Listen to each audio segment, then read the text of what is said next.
পুরান ঢাকার গরু বাংলা পোলা বেঙ্গলেগা আবার হলে আইলাম গরুর হাটের আমরা ব্লক টাটাবাঙ্গা রোদের লেগা হাটের মধ্যে কাস্টমার নাই, আবার দেখলাম হাটে মানুষও কম।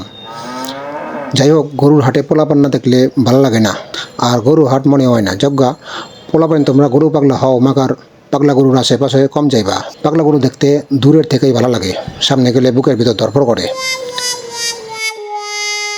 এই দেখো গরুর পাগলামি।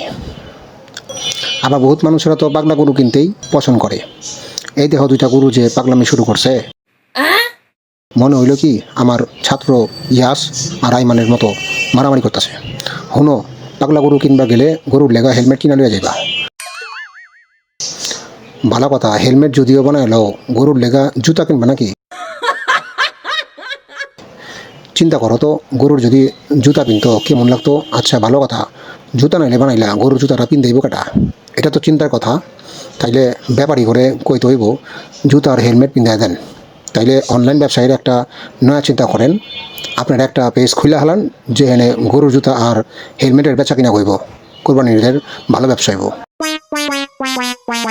আজকা এ পর্যন্তই। গরুর হাট থেকে আজকা বিদায় নিলাম। ধন্যবাদ।